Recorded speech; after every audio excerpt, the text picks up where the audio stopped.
बिस्मिल्लाहिर्रहमानिर्रहीम। अस्सलाम वालेकुम नाज़रीन। पाकिस्तान टेलीविजन न्यूज़ के इस्लामाबाद स्टूडियो से लाइव न्यूज़ शो के साथ आपका खैर मकदम करते हैं रिजवान रौनक और समीना राना। जी नाज़रीन, हमेशा की तरह खबरें तबसरे और तज्जिए लेकर आपकी खिदमत में हाजिर हुए हैं। सबसे पहले वज़ीर आज़म इमरान खान के पैकेज के हवाले से, उनके एड्रेस के हवाले से बात कर लेते हैं। गुज़श्ता 3 साल मुश्किल थे, बिल्कुल थे, इसमें कोई शक नहीं है। हमेशा ये कहा गया कि मईशत जो जब मिली तो वेंटिलेटर पर थी, उसके बाद उसको स्टेबल किया गया, वेंटिलेटर से हटाया गया, स्टेबल किया गया, और अब जो है वो कहीं ना कहीं अलामात ऐसी आना शुरू हो गई हैं कि हालात बेहतरी की जानिब गामजन हैं, और इसमें कोई शक नहीं है। वज़ीर आज़म ने कल एड्रेस किया है, अपने इत्तेहादी जमातों को आशाइया दिया था। वहाँ पर एड्रेस करते हुए उनका यही कहना था कि सिर्फ महंगाई का इशू रह गया है। मौजूदा हालात में बेहतरीन बजट भी पेश किया गया, इसमें भी कोई शक नहीं है। महंगाई का इशू है और उसको भी इंशाल्लाह बहुत जल्द केटर कर लेंगे, लेकिन जो हमारा एजेंडा था, जो हमारा मंशूर था, वो एज़ इट इज़ उस पर चलते रहेंगे हम। एजेंडा और मंशूर की बात करें तो जनाब एक और हुकूमत भी अपने एजेंडे और मंशूर पर चलती हुई नज़र आ रही है। वो है नरेंद्र मोदी की हुकूमत, बीजेपी की हुकूमत भारत में।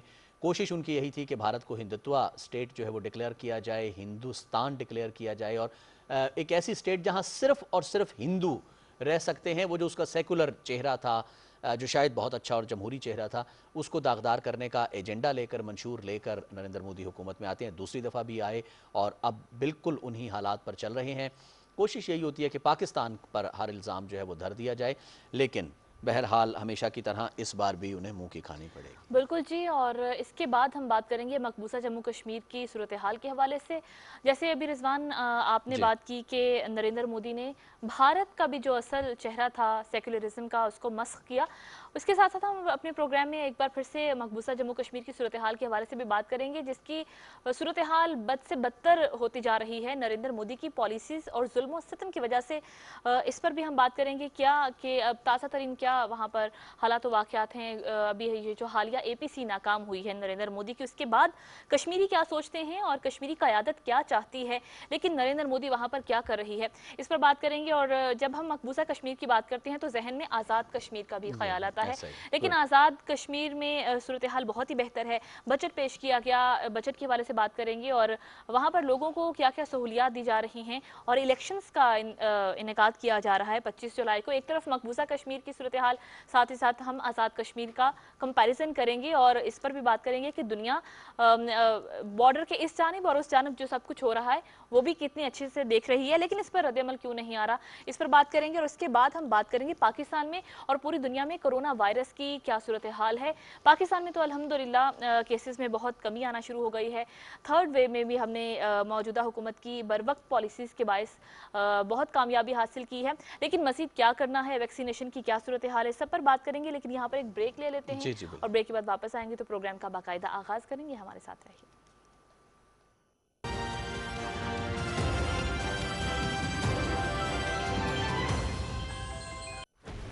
ये मंजरनामा है। मंजरनामा, यहाँ रोज हालात बदलते हैं, वाकयात बदलते हैं। कल के हरीफ आज के साथी, कल हो साथी तो आज हरीफ। कहते हैं सियासत में कुछ हरफे आखिर नहीं, लेकिन क्या ये बदलते मंजरनामे मुल्क को कौम के लिए भी मुफीद हैं? अवाम को करप्शन से निजात, इंसाफ और अच्छे मयार जिंदगी देते हैं? अब रहेगी तमाम बदलते हालात और वाकयात पर नजर। होंगे बेबाक सवालात और पूछेंगे आपसे, क्या बदली आपकी राय?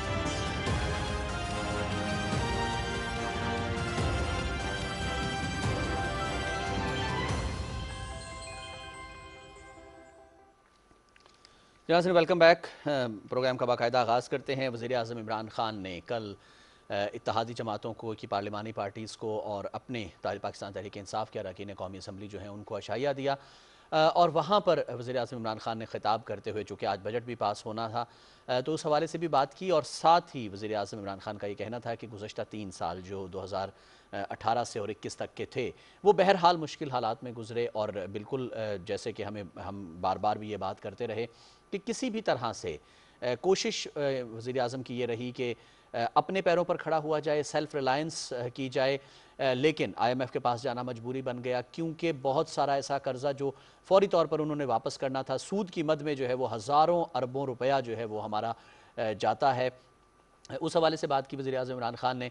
लेकिन फिर साथ ही बीच में 1-1.5 साल जो कोरोना का पीरियड रहा, जिसमें पूरी दुनिया की बड़ी बड़ी मईशतों ने मनफी ग्रोथ जो है वो जाहिर की, वहाँ पर भी पाकिस्तान ने किस तरह से अच्छे तरीके से परफॉर्म किया, वो तमाम की तमाम बातें वज़ीर आज़म इमरान खान ने ये कहा। और ख़ास तौर पर एक बात की कि महंगाई पर जल्द काबू पाया जाए। बिल्कुल जी, उन्होंने ये भी कहा कि जो आवाम के दीगर मसाइल हैं उनको हल करने के लिए भी हुकूमत बर वक्त कोशिशें कर रही है, जैसे सेहत की बेहतरीन सहूलियात हैं, तिब्बी इस्लाहात लेकर आई जा रही हैं, किसानों के मसाइल हल किए जा रहे हैं और ज़रूरी इस्लाहात लेकर आई जा रही हैं। और इसी हवाले से किसान कन्वेंशन का इनेकाद भी किया जा रहा है 1 जुलाई से। और इसके अलावा जो आवाम को इलाज मुआवजे की बेहतरीन सहूलियात के लिए हम देखते हैं कि सेहत कार्ड फराहम किए जा रहे हैं। अब एक मसला है महंगाई का, इस पर काबू पाने के लिए भी हुकूमत बर वक्त इकदाम कर रही है। और इसके अलावा वज़ीर-ए-आज़म इमरान खान ने एक बड़ी इंपॉर्टेंट बात यह भी की कि इदारों में इस्लाहात बेहद ज़रूरी थी और अब इदारों में इस्लाहात भी लेकर आ रहे हैं। मज़ीद वज़ीर-ए-आज़म इमरान खान का क्या कुछ कहना था अपने खिताब में, इशाइये से खिताब जो वज़ीर-ए-आज़म ने किया, इसकी तफसील बताएंगे हमारे नुमाइंदे मोहम्मद नवीद हसन। वज़ीर आज़म इमरान खान ने कहा कि मुल्क मुश्किल वक्त से निकल आया है, आने वाले 2 साल मुआशी इस्तेहकाम और खुशहाली के होंगे। जो एक हार्ड वर्क किया था, एक मुश्किल इकॉनमी मिली थी, नई टीम ने काफ़ी स्ट्रगल करके आहिस्ता आहिस्ता अब आपका अपर हैंड आ गया। अब आप देखेंगे कि इंशाल्लाह ये अगले 2 महीने तक जब हमारे 3 साल कंप्लीट होंगे तो और आप मजबूत और कॉन्फिडेंट फील करेंगे। अभी भी इंस्टीट्यूशनल रिफॉर्म्स में जो कोशिश करते जा रहे हैं, ये आहिस्ता आहिस्ता अब उस तरफ जा रही हैं जबकि लोगों को रिजल्ट्स नजर आएंगे। वज़ीर आज़म ने कहा कि माजी की पॉलिसियों की वजह से ज़राई मुल्क होने के बावजूद पाकिस्तान ज़राई अजनास बाहर से मंगवाता है। उन्होंने कहा कि ज़राअत की तरक्की पर भी भरपूर तवज्जो दी जा रही है। वज़ीर आज़म ने कहा कि किसान को मंडियों से जोड़ रहे हैं ताकि उसे अपनी पैदावार का सही मुआवजा मिले और आम लोगों को सस्ती शिया फराहम हो। सवाई चावल के गंदम हमें इम्पोर्ट करनी पड़ी, हमें दालें इंपोर्ट करनी पड़ती हैं। हमें जो सबसे बड़ा मसला है कुकिंग ऑयल, एडिबल ऑयल, वो अब हमें इंपोर्ट करना पड़ता है। इन सारी चीज़ों की कमोडिटीज़ में पिछले 40 साल में इनकी कीमतें इंटरनेशनली सबसे ज़्यादा बढ़ी, तो ये हमारे लिए मसला है। एग्रीकल्चर के लिए एक नया प्लान लेके आ रहे हैं कि जो हम अपनी प्रोडक्टिविटी अब बढ़ाएं। अपने एग्रीकल्चर सेक्टर को हमने रियलाइज़ किया है कि जब तक हम इसके ऊपर अब तवज्जो नहीं देंगे, आगे ये मज़ीद और प्रॉब्लम्स आते रहेंगे। हम अपने लोगों के लिए इतना ना अनाज पैदा कर सकते हैं, तो उसके लिए हमें और ज़्यादा एग्रीकल्चर के ऊपर, प्रोडक्टिविटी के ऊपर काम करना पड़ेगा और वो हम कर रहे हैं। उन्होंने कहा कि मुल्क के गरीब तबके को बराह रास्त सब्सिडी देने के निज़ाम को जल्द लागू किया जा रहा है। वज़ीर आज़म ने कहा कि हम मुल्क के इदारों को बेहतर बनाएंगे। रिफॉर्म्स का मतलब क्या होता है? रिफॉर्म्स का मतलब ही ये होता है कि जब आप चेंज लेके आते हैं तो कोई लोग जो कि सिस्टम से फ़ायदा उठा रहे होते हैं वो रेजिस्ट करते हैं, तो वो हर किस्म की रिफॉर्म को रोकने के लिए हर हरबा इस्तेमाल करते हैं, जिसको हम माफियाज कहते हैं। माफियाज वो होते हैं जो एक सिस्टम का फ़ायदा उठा रहे होते हैं करप्ट सिस्टम से, तो वो उसको अपनी प्रिविलेजेस को प्रोटेक्ट करने के लिए सारी कोशिश करते हैं। 3 साल में 2 महीने कम रह गए हैं, कोशिश करते रहे हैं MTI रिफॉर्म्स करने के लिए, यानी हॉस्पिटल रिफॉर्म्स के लिए, लेकिन इतनी रेजिस्टेंस है इसके ऊपर। और ये क्या करने की कोशिश कर रहे हैं कि गवर्नमेंट हॉस्पिटल को वो मैनेजमेंट सिस्टम मिल जाए जो प्राइवेट हॉस्पिटल में है। अभी तक हम लगे हुए हैं इसको इम्प्लीमेंट करने के लिए। लेडी रेडिंग हॉस्पिटल में 3-4 साल पहले जो कार्डियोलॉजी की इंस्टीट्यूट थी, जो हार्ट की इंस्टीट्यूट थी, उसकी मोर्टेलिटी रेट यानी 100 अगर मरीज जाते थे 24 मर जाते थे, तो उसके ऊपर वो लेडी रेडिंग हॉस्पिटल ने उसको निकाला। उनका MTI, उनका बोर्ड ऑफ गवर्नेंस था, उन्होंने उसको निकाला, वो जाके स्टे ऑर्डर ले आया। इस मौके पर वज़ीर आज़म इमरान खान से अरकान पार्लियामेंट ने गैर रस्मी बातचीत भी की, जिसमें तरक्याती और मुल्क की अमूर पर तबादला ख्याल किया गया। Mohammad Naveed Azhar, Pakistan television news, Islamabad. Report आसिन आपने मुलाहिज़ा की और अब जिक्र करेंगे एक अहम मुलाकात के हवाले से। वज़ीर-ए-आज़म इमरान खान से ग़िज़ाई तहफ़्फ़ुज़ और तहक़ीक़ के वज़ीर सैयद फ़ख़्र इमाम ने इस्लामाबाद में मुलाकात की और इस मुलाकात में किसानों के मसाइल और ज़रूरी इस्लाहात के हवाले से गुफ्तगू की गई और रवां साल फसलों की रिकॉर्ड पैदावार और इसके अलावा मुस्तक़बिल के लिए लॉन्ग टर्म हिकमत अमली क्या होनी चाहिए, इस पर भी तफसीली गुफ्तगू हुई इस मुलाकात में। और साथ ही साथ ये भी फैसला हुआ कि 1 जुलाई को इस्लामाबाद में किसान कन्वेंशन मुनाकिद किया जाएगा। जी बिल्कुल ऐसा ही है। रिकॉर्ड पैदावार के हवाले से इसमें ये बात यहाँ पर ज़रूर मेंशन करनी चाहिए समीना कि इसमें हुकूमत की जो दूरअंदेशी थी, यानी जो फसल काश्त करने से पहले जो फसल की इमदादी कीमत दी जाती है, जैसे गंदम की रिकॉर्ड बम्पर पैदावार हुई है, तो वो इसी वजह से हुई है कि गंदम की पैदावार के वक्त या पैदावार से पहले मौजूदा हुकूमत ने मनसूबाबंदी के तहत जो है उसकी इमदादी कीमत का ऐलान किया, और वो बड़ी अच्छी, बहुत अच्छी इमदादी कीमत थी जिस पर इंसेंटिव मिलता है किसानों को। किसानों ने वहाँ पर काश्त किया। अमूमन हमने ये देखा है कि जहाँ पर मनसूबाबंदी नहीं होती या विजन नहीं होता, या ये शायद नेकनीयत ही नहीं होती, किसी तरह से फसलों की पैदावार में इजाफा करना है, ज़रूरी सेक्टर को तरक्की देनी है, तो अमूमन फसल जब बीज दी जाती है, फसल जब काश्त कर दी जाती है, उसके बाद कहीं जाकर कटने के करीब इमदादी कीमत का ऐलान किया जाता है। उस वक्त अगर आप जितना भी मर्जी बढ़ाकर उनको कोई इंसेंटिव दें तो उस वक्त काश्त नहीं की जा सकती। यही वजह है कि जो सही फैसला सही वक्त पर अगर किया जाए तो वो बिल्कुल यानी वो hitting the nail on head वाली बात होती है कि वो बिल्कुल मुनासिब और बेहतरीन फ़ैसला कंसिडर किया जाता है। और यही वजह है कि ग़ज़ाई तहफ़्फ़ुज़ और तहक़ीक़ के वज़ीर ने भी, सैयद फ़ख़्र इमाम ने वज़ीर आज़म इमरान खान से मुलाकात में इन्हीं चीज़ों का ज़िक्र भी किया है। कुछ और आगे बढ़ते हैं, बात कर लेते हैं वज़ीर मुमलिकत इत्तलात व नशरियात फ़ारूक हबीब की, एक हवाले से हम ये ज़रूर बात करेंगे कि हमाद अज़हर साहब और मिफ्ता इस्माइल जो कि वज़ीर ख़ज़ाना, मुशीर ख़ज़ाना भी थे पाकिस्तान मुस्लिम लीग नून के दौरे हुकूमत में, आखिरी बजट भी उन्होंने ही दिया 2018 का जो दिया था, उनके दरमियान मुनाजरा भी हुआ, मुज़ाकरा भी हुआ, टेलीविज़न के ऊपर LNG के हवाले से भी बातचीत हुई है। लेकिन जो एक बात जो बिल्कुल क्लियर सामने आई वो ये कि जो शॉर्ट टर्म और लॉन्ग टर्म LNG के माहिदे थे उसमें यह है कि पाकिस्तान लॉन्ग टर्म एग्रीमेंट्स पर जो है वो मोस्ट ऑफ द LNG वो ख़रीदता है। बिल्कुल जी, और अपने ट्वीट में जिक्र किया है वज़ीर ममलिकत इत्तलात व नशरियात फ़ारूक हबीब ने कि पाकिस्तान तवील मुद्दत मुआहदों पर 70% LNG ख़रीदता है। इस ट्वीट का अक्स भी हम आपको दिखा रहे हैं।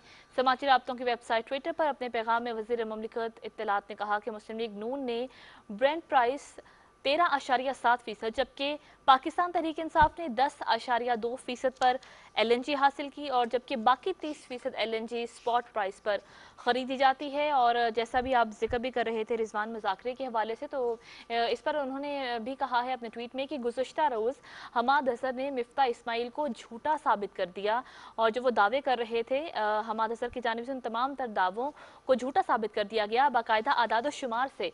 और इस पर उन्होंने कहा कि इस शर्मिंदगी से तवज्जो हटाने के लिए उसके बाद शाहिद खाकान अब्बासी कोशिश करते रह गए, लेकिन वो इस कोशिश में नाकाम हो गए।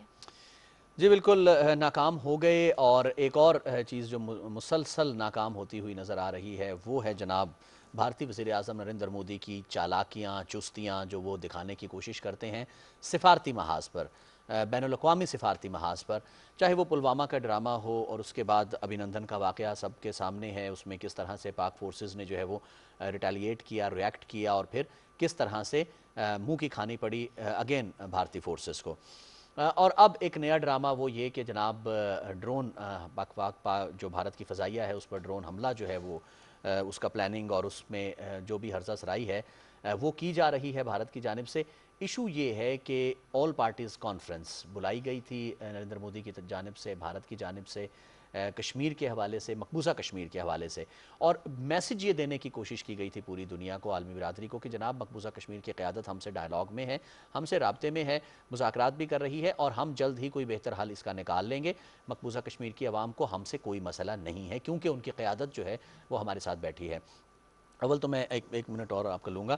अव्वल तो ये कि वो जो क़यादत बुलाई गई थी वो उस तरह से नुमाइंदा क़यादत कश्मीरी उनको नहीं तस्लीम करते, क्योंकि हुर्रियत क़यादत जो हुर्रियत फोरम है, ऑल पार्टीज़ हुर्रियत कॉन्फ्रेंस है, उसमें से कोई भी वहाँ पर नुमाइंदगी करने के लिए नहीं गया, ना ही बुलाया गया। बुलाए गए उमर अब्दुल्ला, फ़ारूक अब्दुल्ला और साथ ही महबूबा मुफ्ती। लेकिन ये प्लान भी फेल हो गया कि इन्होंने भी, ख़ास तौर पर महबूबा मुफ्ती का हम जिक्र ज़रूर करेंगे कि उन्होंने बहुत आड़े हाथों लिया नरेंद्र मोदी की हुकूमत, और उन्होंने कैटेगोरिकली ये बात कर दी कि जनाब जब तक 5 अगस्त के इक़दामात 2019 के इक़दामात वापस नहीं लिए जाते उस वक्त तक कोई बात आपसे नहीं होगी। तो ये APC भी कुल मिलाकर नाकाम हो गई, और अपनी खिफ़त मिटाने के लिए नरेंद्र मोदी अब एक नया ड्रामा रचाने की कोशिश कर रहे हैं। और ये सवालात उठ रहे हैं कि ये जो नई हर्जा सराई करने की कोशिश की जा रही है मकबूजा कश्मीर में, ड्रोन हमलों की जो ताज़ा हर्जा सराई है मोदी सरकार की जानिब से की जा रही है, क्या ये एक बार फिर से इलेक्शन की तैयारी हो रही है, अवाम को बेवकूफ़ बनाने की एक बार फिर से कोशिश कर रहे हैं नरेंद्र मोदी, या फिर अपने ही इख्तियारात की जो जंग है नरेंद्र मोदी हुकूमत हुकूमत में, क्या ये उसके नतायज हैं? इस हवाले से एक तफसीली रिपोर्ट तैयार की है हमारे नुमाइंदे शाहरुख शफी ने। आपकी रिपोर्ट मुलाहिजा कीजिए।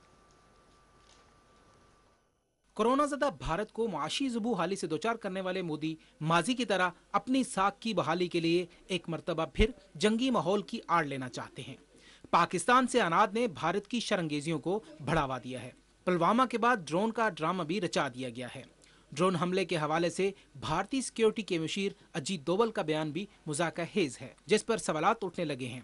भारतीय मीडिया रिपोर्ट्स के मुताबिक जम्मू एयरबेस के करीब धमाके में 2 ड्रोन का इस्तेमाल किया गया। अजीत दोवल ने शंघाई तावन तंजीम की कॉन्फ्रेंस से कबल ही ड्रोन हमले का राग अलापना शुरू कर दिया। We start working on the vulnerabilities of Pakistan. It can be economic, it can be internal security, it can be political, it can be their isolation internationally, it can be their this thing like that of exposing their terrorist activities, or it can be anything. ये सब कुछ ऐन उस वक्त हो रहा है जब मोदी की मकबूजा कश्मीर ऑल पार्टीज कॉन्फ्रेंस नाकाम हो चुकी है और भारत को सवालात का सामना है। इन सवालात से राह फरार के लिए मोदी ने एक और ड्रामा रचा दिया। सवाल ये उठता है कि क्या ये फिर से इलेक्शन की तैयारी है?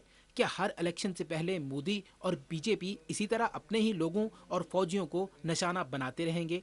इन तमाम ड्रामों से जाहिर हो रहा है कि भारत में लोगों का मोदी से इत्मीनान उठने लगा है। वाज़ेह रहे कि पुलवामा में भी मोदी ने अपने ही लोगों को मरवा दिया था। भारत के chief of defence staff Bipin Rawat और भारतीय एयर चीफ की चपकलिश का नतीजा मकबूजा कश्मीर में इंडियन एयरफोर्स पर ड्रोन हमला है। यूं मालूम होता है कि बिपिन रावत और भारतीय एयर चीफ के दरमियान इख्तियारात की जंग जारी है। जनरल बिपिन रावत की बतौर चीफ ऑफ डिफेंस स्टाफ तकर्री को बाकी भारतीय सर्विसेज से मुखालफत का सामना है। दूसरी जानब भारतीय एनडीएस और रा के कटजोड़ से भारत के मजमूम इरादे एक बार फिर खुलकर सामने आ गए हैं। लाहौर धमाका में भी एनडीएस और रा के मुलव्वस होने का इंकशाफ हुआ है, जिससे यह जाहिर हो रहा है कि एनडीएस और रा के जरिए भारत न सिर्फ पाकिस्तान में दहशतगर्द कार्रवाइयों में मसरूफ है, बल्कि पाकिस्तान के अमनो आतिशी को खराब करने के लिए भी सरगर्म है। पाकिस्तान एक अरसे से इस हवाले से सवालात उठाता रहा है। पाकिस्तान की इंटेलिजेंस एजेंसीज ने इस हवाले से बारहा सबूत दुनिया के सामने रखे। DGISPR major general Babar Iftikhar और वजीर खारजा शाह महमूद कुरैशी इन दोनों भारतीय इदारों के कटजोड़ को पहले ही डोजियर की शक्ल में दुनिया के सामने बेनकाब कर चुके हैं। Indian embassies and consulates operating along Pakistan's borders have become hubs of terrorist sponsorship against Pakistan. Indian diplomats in Afghanistan, they have been regularly supervising various terrorist activities. Indian intelligence agencies are managing 87 such terrorist camps. The details are right now, they can be seen on the screen. Out of these terrorist camps, 66 are located in Afghanistan. Balochistan, Kabali इजला और line of control पर मुसलसल नाकामी के बाद रा और NDS की बेचैनी में मजीद इजाफा हुआ है। पाकिस्तान में अमन और तरक्की दुश्मन की आंखों में खटकने लगी है। पाकिस्तान की खुफिया एजेंसियों ने एक बार फिर भारत के इन मजमूम अजाइम का सुराग लगा लिया है। भारत ने स्लीपर सेल के जरिए दहशतगर्दी की कार्रवाइयों की नाकाम कोशिश की। पाकिस्तान की इंटेलिजेंस एजेंसीज इस हवाले से मुकम्मल चौकन्ना और दुश्मन इंटेलिजेंस एजेंसीज के मंसूबे को नाकाम बनाने के लिए दिन रात मसरूफ़ अमल हैं। पाकिस्तान की सिक्योरिटी मजबूत हाथों में है और भारत के ये मजमूम मंसूबे किसी सूरत कामयाब नहीं होंगे। सवाल ये उठता है कि क्या बैनुल-अक़वामी इदारे भारत को कटहरे में लाएंगे या अब भी पाकिस्तान को ही मोरद इल्ज़ाम ठहराया जाता रहेगा। Shahrukh Shafi, Pakistan television news. नाज़रीन, रिपोर्ट आपने मुलाहिजा की। हमारे नुमाइंदे शाहरुख शफी ने एक तफसीली रिपोर्ट तैयार की थी कि किस तरह से और किन किन वाक़यात में झूठ का सहारा लिया गया नरेंद्र मोदी हुकूमत की जानिब से, लेकिन वो झूठ फिर लेटर और सूनर दुनिया पर खुल गए। लेकिन ये देखने में आया कि जिस तरह से भारत का चेहरा बेनकाब हुआ है पूरी दुनिया पर, उसके बावजूद भी जो नरेंद्र मोदी सरकार की चालाकियाँ मक्कारियाँ हैं उस पर वो रिएक्शन नहीं आ रहा, वो रद्द-ए-अमल नहीं आ रहा जिसकी तवक्को है और जब वक्त की ज़रूरत भी है। और जिस तरह से मोदी हुकूमत ने अपने हमसायों का जीना हराम कर रखा है, ख़ासतौर पर मकबूजा कश्मीर हो या फिर एक्चुअल लाइन ऑफ कंट्रोल हो, जहाँ पर चीन से हर बार मुंह की खानी पड़ती है, लेकिन इसके बावजूद भी जो शर अंगेज़ी नरेंद्र मोदी की फितरत में शामिल है, उससे हमसाए भी नहीं बख्शे जाते। हमसाए तो हमसाए, बल्कि अब तो भारत के अपने अवाम भी बहुत तंग हैं इन तमाम तर पॉलिसियों से, क्योंकि भारत में भी बहुत ज़्यादा इंतहा पसंदी इंतशार पाया जाता है इन्हीं पॉलिसीज़ की बदौलत। जी बिल्कुल ऐसा ही है। और हमेशा से भारत, चूँकि नरेंद्र मोदी की हुकूमत या बीजेपी की हुकूमत अगर देखी जाए तो वो हिंदू इंतहा पसंद जमात है, हिंदू इंतहा पसंद इक़्तिदार आ जाता है। वहाँ पर अक़लियतों का बिलखुसूस मुसलमानों का तो जीना हराम करके रख दिया जाता है। अब ये जो तमाम सिचुएशन डेवलप हो रही है, एक और इल्ज़ाम लगाने की कोशिश की जा रही है पाकिस्तान पर, गो कि पाकिस्तान पहले से इनकाउंटर कर चुका है उस इल्ज़ाम को भी, और इस किस्म के तमाम जो ड्रामे हैं उनको उनके पोल भी खोल चुका है, उनको बेनकाब कर चुका है। अब क्या सूरत हाल डेवलप होने जा रही है, आलमी बिरादरी की इसमें क्या ज़िम्मेदारी बनती है? इन तमाम इशूज़ पर बात करने के लिए हमें ज्वाइन किया है अब्दुल्ला हमीद गुल साहब ने, सीनियर तज्ज़ियाकार हैं, तमाम ख़ित्ते पर भी तमाम मामलात पर गहरी नज़र रखते हैं। इनसे बात करते हैं। अस्सलाम वालेकुम अब्दुल्ला गुल साहब। जी वालेकुम अस्सलाम सर, बहुत शुक्रिया पाकिस्तान टेलीविज़न न्यूज़ में हमें वक्त देने का, हमारे शो का हिस्सा बनने का। भारत एक दफ़ा फिर उसी किस्म का कोई ड्रामा जो है वो खेलने की कोशिश कर रहा है जैसे पुलवामा में खेला गया। उसके अलावा भी फ्लैगशिप ऑपरेशंस की बहुत दफ़ा बात हमारे वज़ीर ख़ारजा भी कर चुके हैं, हमारे जो फोर्सेस के चीफ्स हैं वो भी कह चुके हैं, ISPR की तरफ से भी बार बार कहा जा चुका है ये सब कुछ होगा और होता रहेगा, और अभी हो भी रहा है। अच्छा अब्दुल्ला गुल साहब, यानी कहाँ जाकर ये सिलसिला रुकेगा, कैसे रुकेगा? जब तक नरेंद्र मोदी की हुकूमत है उस वक्त तक रहेगा, या बाद में आने वाली जो हुकूमतें होंगी उन पर भी इसका असर पड़ता रहेगा? बिस्मिल्लाहिर्रहमानिर्रहीम, बहुत शुक्रिया आपका। देखिए, नरेंद्र मोदी की जो दूसरी टर्म है, इसका मतलब है कि भारतीय जो एक सोच है वो नरेंद्र मोदी के साथ खड़ी है, और वो सोच जो है वो पाकिस्तान मुखालिफ है। इसलिए मकसद ये नहीं है कि नरेंद्र मोदी अकेले हैं इस जुर्म में, वो तो उनकी पूरी कौम भी उसमें शामिल है। आपने देख लिया सिटीजनशिप अमेंडमेंट एक्ट के अंदर जो है वो किस अंदाज के अंदर पूरी कौम ने, बल्कि वो लोग जो अपोजिशन में थे वो भी जो है वो नरेंद्र मोदी के साथ खड़े हो गए। इसलिए एक तो बात हमें ये सोचनी चाहिए, लेकिन एक जरूर होगा काम कि अगर नरेंद्र मोदी की जो हुकूमत है वो वहां से जाती है तो फिर उसके बाद वो जोर और शोर और आबोताब जो है वो नहीं रहेगी। और उसमें जो दूसरा अहम तरीन पहलू है वो बहुत अहमियत का हामिल है, और वो है अमेरिका की शिकस्त अफगानिस्तान के अंदर। अमेरिका की शिकस्त, क्योंकि हमें मालूम है कि इससे पहले नरेंद्र मोदी जो है वो, आपको मालूम है, भारत जो है हमेशा से रूस के साथ खड़े हुए थे, और जब रूस का मामला जो है अख्ताम को पहुंचा, अफगानिस्तान में शिकस्त हुई, तो नतीजा ये हुआ कि रूस के बाद उन्होंने अमेरिका का रुख कर लिया, और अचानक वो अमेरिका के नेचुरल एलाई बन गए, जिसका इजहार कॉन्डोलीजा राइस ने भी किया, हिलरी क्लिंटन ने भी किया। तो ये वो सारे मामलात हैं जिसको हमें बहुत गौर से देखना पड़ेगा। मैं ये समझता हूँ कि मौजूदा सूरत हाल के अंदर जिस अंदाज में मामलात चल रहे हैं उसके अंदर हमें ये देखना है कि अमेरिका का, क्योंकि इस खित्ते से निकलना भारत की बौखलाहट का सबब बन रहा है। भारत ने, जिसने 4.2 बिलियन डॉलर जो है वो इन्वेस्ट किए हुए हैं, उनको वो डूबता नजर आ रहा है। पाकिस्तान की खित्ते के अंदर जीत नजर आ रही है, पाकिस्तान की वाहवाह नजर आ रही है पूरी दुनिया में, और पाकिस्तान का दहशतगर्दी की जंग को जो है काबू करना नजर आ रहा है। ये चीजें भारत को जो है बर्दाश्त नहीं हो रही। अब यही चीजों को लेके जो भारत के अंदर जो खेल खेला जा रहा है, अब हालिया जो मौजूदा सूरत हाल है उसमें आप देख लें कि जनरल बिपिन रावत, जिनको उन्होंने कमांडर डिफेंस सर्विसेज बनाया, और उसके बाद उनकी जो चपकली चल पड़ी एयर चीफ के साथ अभी हालिया ड्रोन हमले के हवाले से, तो ये जो सारी सूरत हाल है, इसका मतलब है भारत के अंदर जो सोच है, जो फिक्र है, वो तकसीम हुई हुई है। एक वो है जो बीजेपी की फाशिस्ट हुकूमत जो है उसके साथ खड़ी है, और दूसरा वो ये सोच रहे हैं कि कहीं ये फाशिज्म जो है कहीं भारत को टुकड़े टुकड़े ना करवा दे। तो ये मेरे ख्याल में अभी जो भारत की बौखलाहट है, जो फॉल्स फ्लैग ऑपरेशन, जिसके लिए वजारत खारजा खुद हमारे वजीर आजम साहब बरमला इसका इजहार कर चुके, ISPR का इदारा जो है इसको बता चुका, उसका मकसद सवाल ये है कि भारत अपनी जो नाकामियां हैं, चाहे वो मुआशी नाकामियां हैं, वो कोविड की नाकामियां हैं, वो दीगर उनकी सफारती नाकामियां हैं, इस सारे के अंदर भारत जो है वो किसी न किसी सूरत एक ऐसी सूरत हाल चाहता है कि जिसके अंदर वो पूरी कोशिश करके पाकिस्तान पे कोई अपना एक मलबा डाल दे, अपनी कमजोरियों का, अपनी शिकस्त का, अपनी जो जिल्लत का, रुसवाई का, अपनी अंदरूनी मुश्किलात का वो मलबा पाकिस्तान पे डालना चाहता है। और एक दफा नहीं, मुतअद्दिद दफा हम ये देख चुके हैं कि जब भी भारत के अंदर अंदरूनी तौर पर कोई खलफिशार पैदा होता है, उसका मलबा पाकिस्तान पे जरूर टूटता है। बिल्कुल बजा फरमाया आपने अब्दुल्ला गुल साहब कि ऐसा ही है।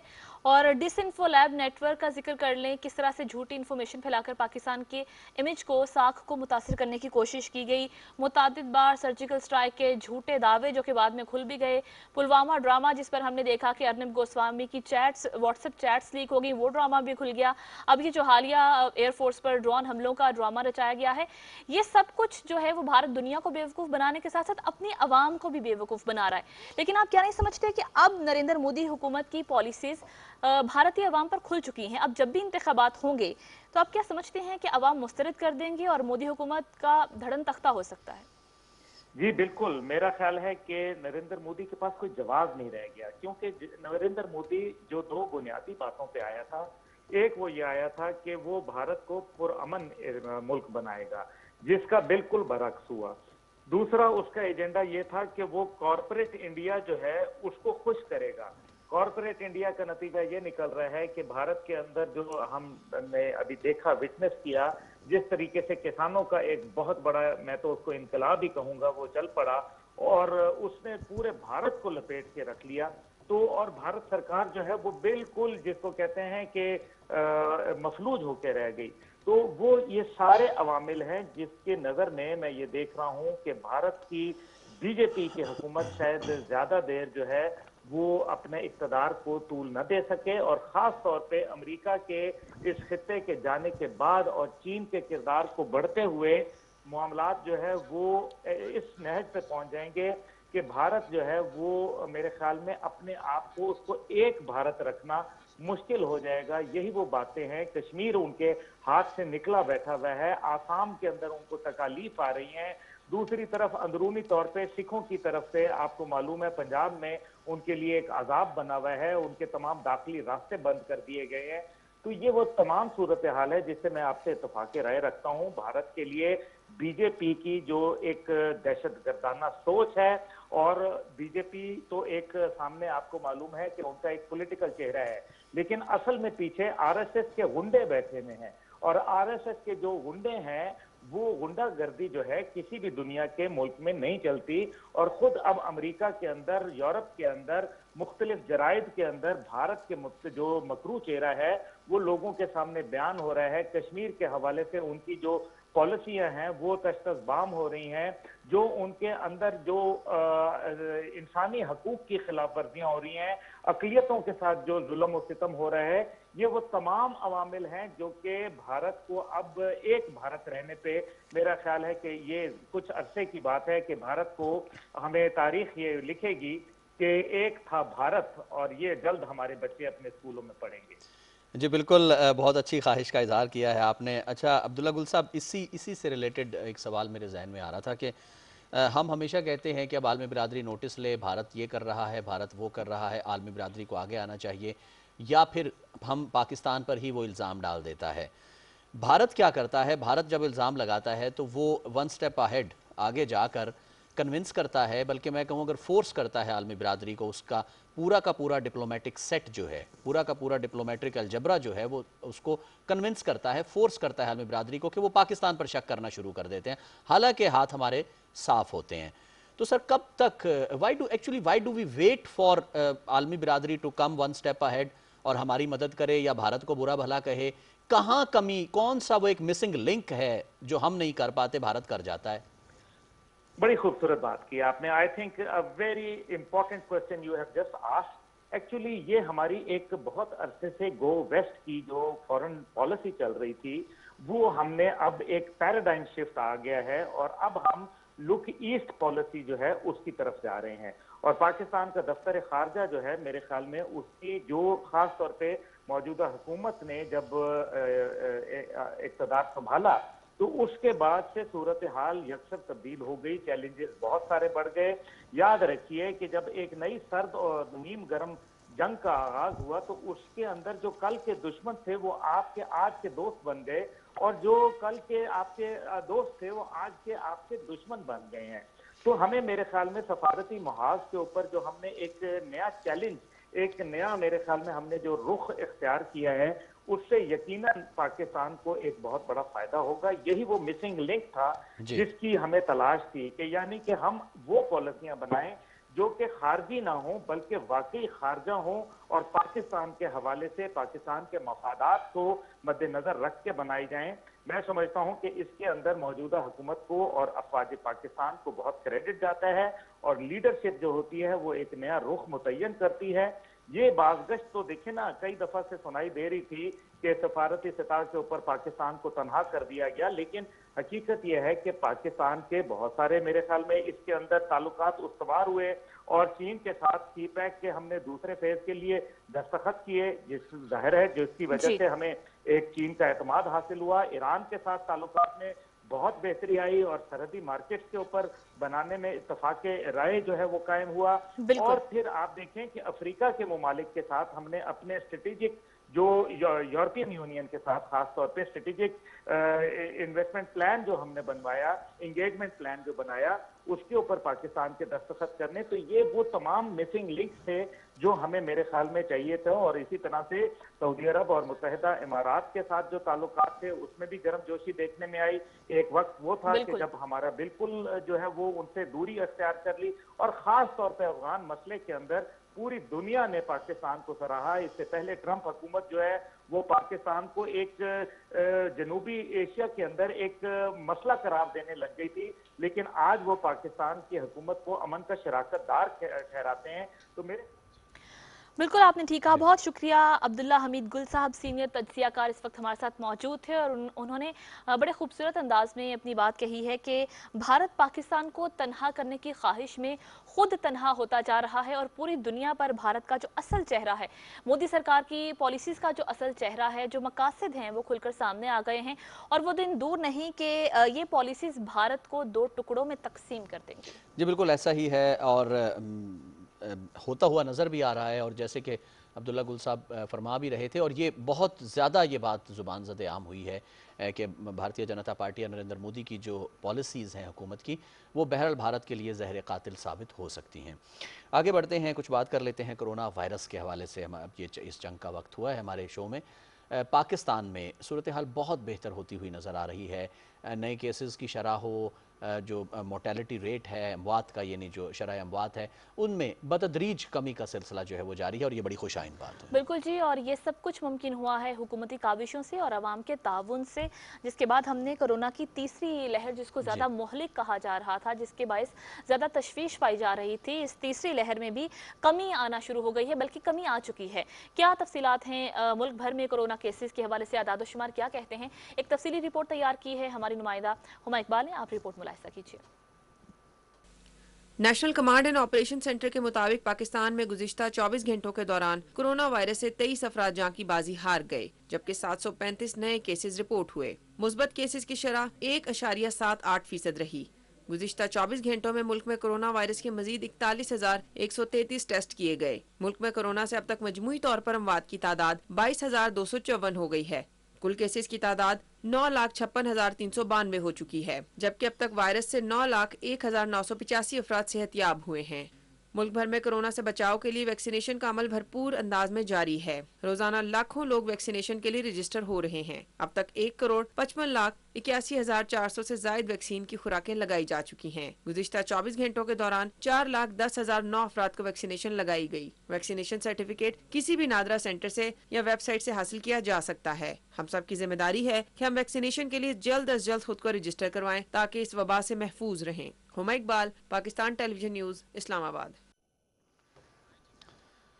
जी नाज़रीन, आगे बढ़ते हैं, कुछ बात कर लेते हैं वैक्सीनेशन के हवाले से, क्योंकि हुकूमती काविशें, हमारा ताउन अपनी जगह पर बिल्कुल है, लेकिन एक और हुकूमती काविश जो है वो ये कि हुकूमत ने वैक्सीनेशन का अमल जो है वो शुरू किया, मरहलावार शुरू किया गया, लेकिन अब वॉक इन वैक्सीनेशन तक जो है वो तमाम जो एज ग्रुप्स हैं या जो एज ब्रैकेट्स बनाए गए थे उनके लिए वॉक इन वैक्सीनेशन का अहतमाम किया गया। हाँ, तस्दीकी कोड का होना आपके पास ज़रूरी है ताकि आप रजिस्टर हो सकें और बाकायदा एक फ़िगर जो है, एक डेटा आ सके हुकूमत के पास कि किस तरह से ये तमाम के तमाम मामलात जो है वो आगे बढ़ते हुए नज़र आ रहे हैं।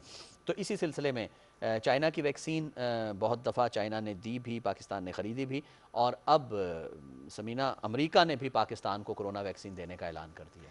बिल्कुल जी, और ये बड़ी अच्छी खबर है क्योंकि वो अफराद जिन्हें बैरून मुल्क सफ़र करना है और बहुत सारे ममालिक की जानिब से ये पाबंदी है कि उन्हें फाइज़र का सर्टिफिकेट चाहिए या फिर उन्हें मॉडर्ना का चाहिए, तो इसी सिलसिले में अमेरिका ने पाकिस्तान को कोरोना वैक्सीन देने का ऐलान कर दिया है। और वाशिंगटन में व्हाइट हाउस की प्रेस सेक्रेटरी जेन सॉकी ने ये बताया है मीडिया ब्रीफिंग को कि अमेरिका इस हफ्ते पाकिस्तान को मॉडर्ना वैक्सीन की 25 लाख खुराकें भेज रहा है और पेरू को 20 लाख जबकि होंडुरास को 15 लाख खुराकें भेजी जा रही हैं। तो सिलसिलावार मरहलावार वैक्सीनेशन का अमल जो है वो जारी है और इसमें मजीद बेहतरी आती हुई हमें दिखाई दे रही है क्योंकि पाकिस्तान मजीद वैक्सीनेशन खरीद रहा है। इसी पर बात करने के लिए इस वक्त हमें ज्वाइन किया है डॉक्टर समन वसीम साहिबा ने। बहुत शुक्रिया डॉक्टर साहिबा, आपने वक्त निकाला हमारे न्यूज़ शो के लिए। डॉक्टर साहिबा, हम देख रहे हैं कि थर्ड वेव में भी कमी आना शुरू हो गई है। हुकूमती मौसर पॉलिसीज़ हैं, आवाम की जानिब से भी ताउन किया जा रहा है, वैक्सीनेशन का अमल भी जारी है। इस वक्त आदाद शुमार क्या कह रहे हैं पाकिस्तान में कोरोना वायरस की सूरत हाल को लेकर के सूरत हाल कितनी कंट्रोल में है? जी नाज़रीन, डॉक्टर समन वसीम से जैसे ही रब्ता होता है हम आपसे जो है वो ज़रूर उनकी गुफ्तगू करवाएंगे कि किस तरह से मामलात कंट्रोल में किए जा रहे हैं। लेकिन मामलात को कंट्रोल में करना है तो 2-3 चीज़ें जो हम शुरू से कहते आ रहे थे उसमें एक सबसे बड़ी चीज़ ऐड ज़रूर हुई है और वो है वैक्सीनेशन, कि वैक्सीन अब ज़रूर करवाइए। हम यहाँ पर ही जो है वो पिछले साल भी अगर हम देखें 2020 का पिछला पूरा साल हम यही कहते रहे कि जनाब वैक्सीन कब आएगी, अब आ गई है तो लगवा नहीं रहे। समीना मेरे ख्याल में उन्होंने दोबारा ज्वाइन किया है, मैं चाहूँगा कि आप बिल्कुल, डॉक्टर समन वसीम साहिबा ने अभी इस वक्त हमें ज्वाइन किया है। डॉक्टर साहिबा, बहुत शुक्रिया, खुशामदीद कहेंगे, आपने वक्त निकाला हमारे न्यूज़ शो के लिए। कोरोना वायरस की पाकिस्तान में सूरत हाल के हवाले से हम बात कर रहे हैं। अल्हम्दुलिल्लाह सूरत हाल बहुत कंट्रोल में आ गई है। थर्ड वेव में भी केसेस में बहुत कमी आना शुरू हो गई है, लेकिन अभी भी कोरोना वायरस एग्जिस्ट कर रहा है, अभी गया नहीं। कुछ लोग केसेस में कमी को ये समझ लेते हैं कि शायद अब हमें एहतियात नहीं करनी। एक तो ये भी मैसेज दीजिएगा और दूसरा सबसे पहले ये बताइएगा कि इस वक्त सिचुएशन कितने कंट्रोल में है पाकिस्तान में? अस्सलाम वालेकुम जी, Rizwan and Samina, I hope कि आप लोग ठीक होंगे and thank you for inviting me. Thank you so much for joining us. मैं ये बताना चाहूँगी कि मुझे लगता है कि ओवरऑल तो वायरस कंट्रोल में आया है, बट जिस तेज़ी से वैक्सीनेशन आ रही हैं उस तेज़ी से वेरिएंट्स भी आ रहे हैं। तो वी नेवर नो कि हम किस वेरिएंट का किस वक्त शिकार हो सकें। और सबसे बड़ी बात, बीइंग अ हेल्थ वर्कर, हम लोगों को सबसे पहले वैक्सीन लगी थी। Like initially we were the ones जिनको सबको वैक्सीनेशन जैसी आई थी पाकिस्तान में तो हम सबको लगा दी गई थी। तो हम लोगों ने, डॉक्टर्स ने इस चीज़ को बड़ा सीरियस लिया और हम लोगों ने अपनी एंटीबायोटिक्स भी कराई। And just after the vaccine, like after 4 weeks और 6 वीक्स, मेजॉरिटी लोगों में एंटीबॉडीज आई भी। तो वी वर हैप्पी कि चलें जी, हम लोगों के वैक्सीनेशन हो गई, हम इम्यून हो गए हैं, अब हम सेफ हो गए हैं। बट हम मास्क पहनते रहे। अब जबकि इस बात को 4 महीने होने को आ रहे हैं, तो अब हम जब दोबारा अपने आप को एंटीबॉडीज के लिए टेस्ट कराने जाते हैं तो most of the people are with no antibodies. And ये मैं बड़ा आपको कैटेगोरिकली कह रही हूँ कि जिन लोगों ने इनिशियली कराया हम में से, वो सब अब एंटीबॉडीज खत्म हो चुकी हैं। So this is a new thing, क्योंकि हम लोग ये समझ रहे थे कि हमने एक दफा एंटीबॉडीज हमारी बिल्ड हो गई हैं तो we are now safe and we can move around easily. But this is not the situation unfortunately. I don't know about the Pfizer, क्योंकि फाइजर हम तक पहुंची नहीं है। हम साइनोफार्म पे रहे शुरू में और साइनोफार्म बहुत लोगों को लगी और साइनोफार्म ने 3 मंथ्स के बाद अब बहुत हम डॉक्टरों में तो कम से कम एंटीबॉडीज चली गई हैं वापस 0 पे। सही। तो इसका मतलब ये है कि हम लोग बहुत ज़्यादा, ठीक है, वैक्सीन ना लगवाने का तो कोई सवाल ही नहीं है। ये एक अच्छी अपॉर्चुनिटी है और हम सबको लगवानी है। हम में से कोई भी ये नहीं सोचे कि नहीं लगवानी चाहिए। बट वैक्सीन लगवाने के बाद अगर हम ये समझते हैं कि हम लोग बिल्कुल सेफ हो गए हैं और हम फॉर लाइफ सेव हो गए हैं या हमें अब कोरोना नहीं होगा, तो ऐसा कुछ नहीं है। कोरोना बिल्कुल हो सकता है, हाँ, बहुत माइल्ड सिम्टम से होगा या फिर किसी और वेरिएंट से हो सकता है, लेकिन हमारी प्रिकॉशंस, हमारे मास्क, हमारी सैनिटाइजेशन, हमारी सोशल डिस्टेंसिंग, इस पे अभी हमें काम करना पड़ेगा क्योंकि इसकी बहुत सारी वेरिएशंस अभी आगे आएंगी। सही। अच्छा डॉक्टर साहिबा, आप डर्माटोलॉजिस्ट भी हैं, मैं ये चाहूँगा कि आप ज़रा ये शेयर कीजिएगा कि जो कोरोना वायरस पिछले 1-1.5 साल से पूरी दुनिया को, पूरे वायरस को अपनी लपेट में लिया हुआ है, पाकिस्तान की जब हम बात करते हैं तो स्किन के हवाले से कौन से ऐसे अलामात थी, कौन सी ऐसे सिम्टम्स थे, कोरोना वायरस ने इफ़ेक्ट किया है पाकिस्तान में स्किन को, या क्या किस हद तक क्या रेशो रही और उसकी क्या सिम्टम्स थे, क्या फिर कैसे आपने ट्रीट किया? जी बिल्कुल।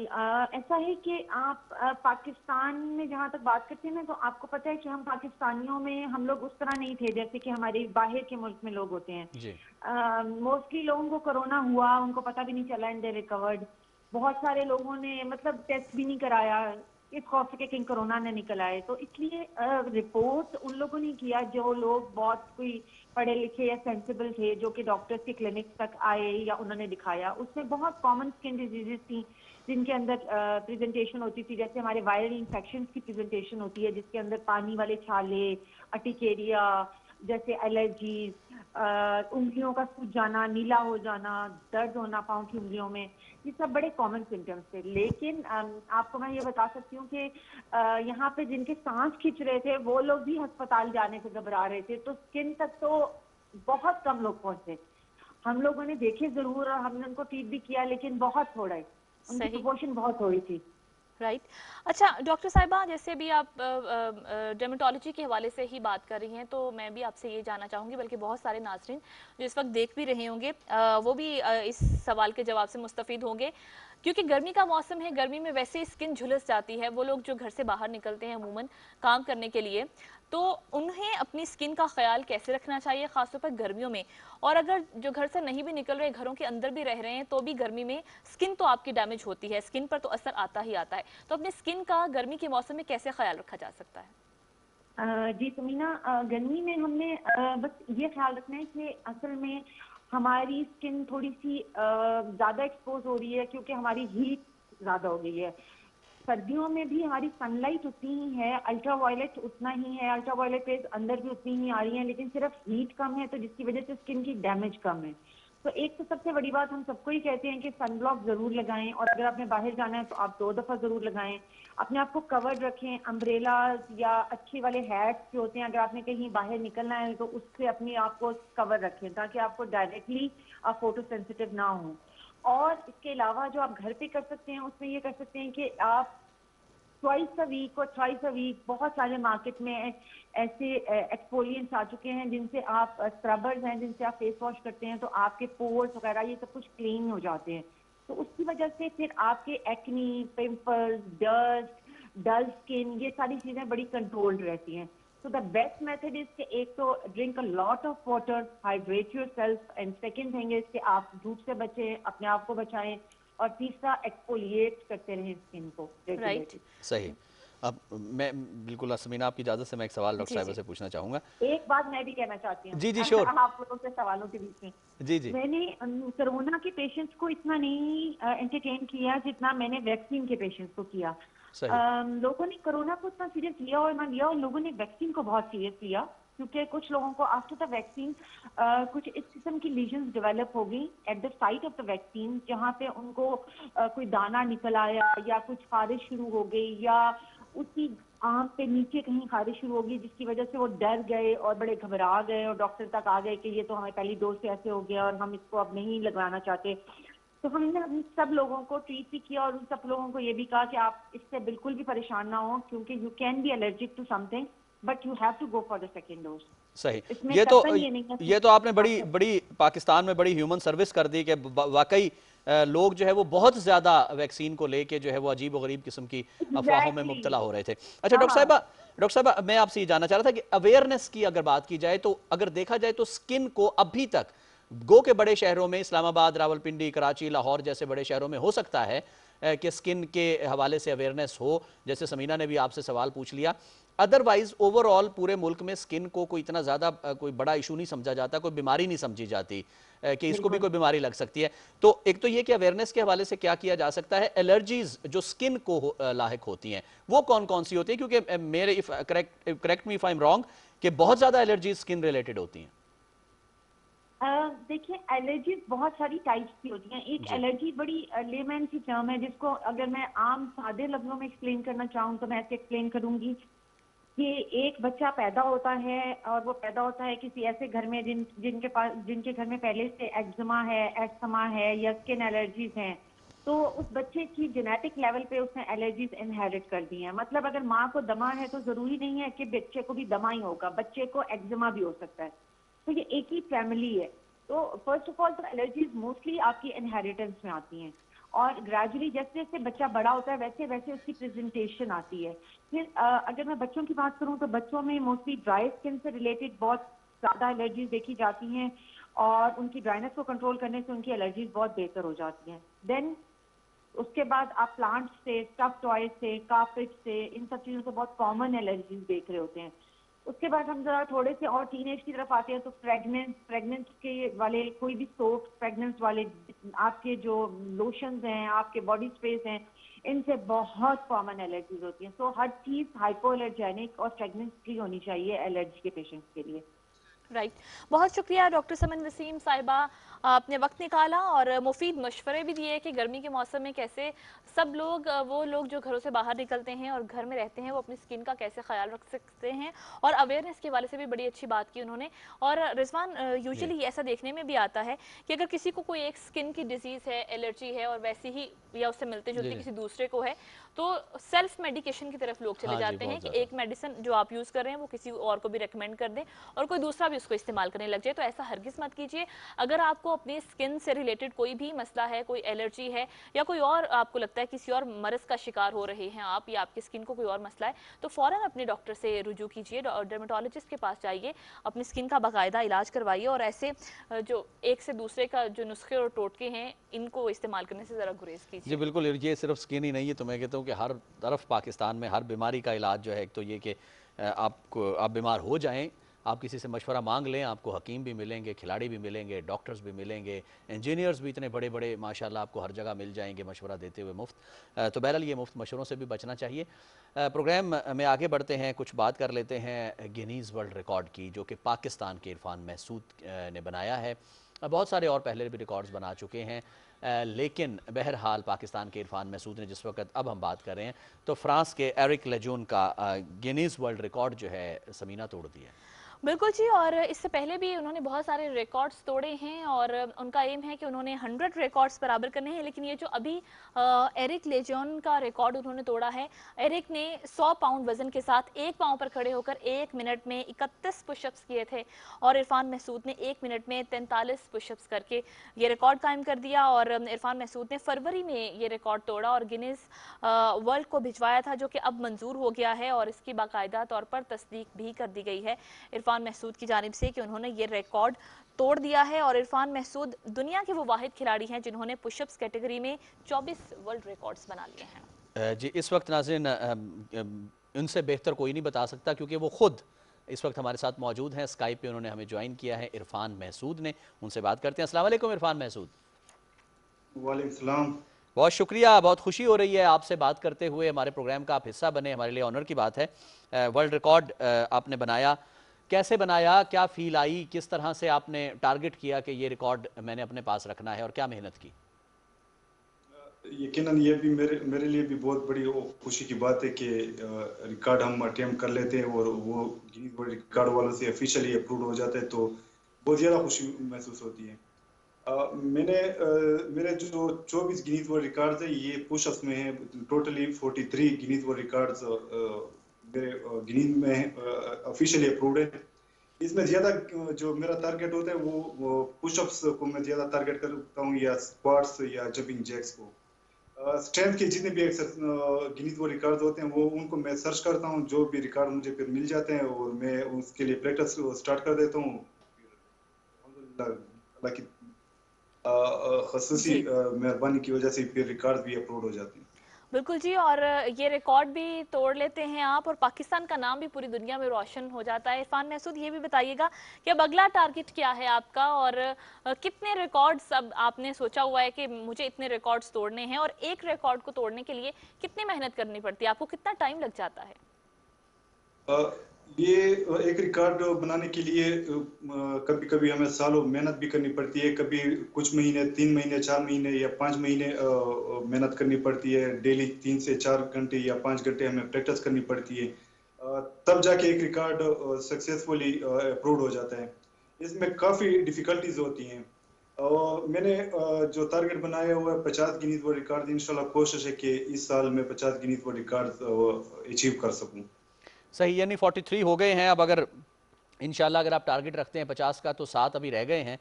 अच्छा इरफान मसूद, ज़रा ये शेयर कीजिएगा, अब तो वालिदैन भी फ़ख्र महसूस करते होंगे, अब तो तमाम यार अहबाब, दोस्त, घर वाले, भाई बहन सब बताते होंगे कि इरफान मसूद से हमारा ये ताल्लुक़ है। लेकिन जब आपने शुरू किया होगा उस वक्त ये सुनने में आया होगा आपको कि यार क्या इन फजूलियात में लग गए हो, पढ़ो बैठकर, तुम अपनी सारी ज़िंदगी ख़राब कर लोगे, एंड सो फोर्थ, एक लंबी लिस्ट पकड़ा देते हैं जिम्मेदारियों की। तो आपने कैसे, फिर भी आप एडमेंट रहे और बिल्कुल पुरज़म रहे कि जनाब यही काम करना है? क्या शुरू में क्या मुश्किलात फेस करना पड़ी? यकीनन आज अगर मेरे माँ बाप दोनों की डेथ हो गई, अगर वो जिंदा होते तो बहुत ज़्यादा खुश होते हैं। यकीनन मुझे बहुत ज़्यादा डिस्करेज भी लोगों ने किया, अभी भी कर रहे हैं कि आपको और काम नहीं है, बस 24 घंटे गिनीज वर्ल्ड रिकॉर्ड। लेकिन मेरा एक टारगेट मैंने बनाया हुआ है कि इंशाल्लाह कम अरसे में मैंने 50 गिनीज वर्ल्ड रिकॉर्ड बनाने। ये वक्त फिर जब टाइम आएगा तब लोग इसके बारे में बात करेंगे कि इतने कम अरसे में इतने ज्यादा रिकॉर्ड एक इरफान मसूद था उसने बनाए हैं। तो ये वक्त के साथ फिर लोगों को इस चीज की कदर भी होगी। फिलहाल ये है कि बहरहाल मैं लगा हुआ हूँ, कोशिश मैंने जारी रखी हुई है, देखते हैं आगे क्या। बिल्कुल जी, और हमारी भी नेक ख्वाहिशात आपके साथ हैं कि अल्लाह ताला आपको कामयाबियां दे और आप इसी तरह से पाकिस्तान का नाम रोशन करते रहें। इरफान, हम देख सकते हैं कि आपके पीछे बहुत सारे मेडल्स हैं, बहुत सारी ट्रॉफीज़ हैं जो कि आपने विन की हुई हैं। ये कौन कौन से रिकॉर्ड्स आपने तोड़े थे जब ये आपको ट्रॉफीज़ और ये मेडल्स मिले आपको?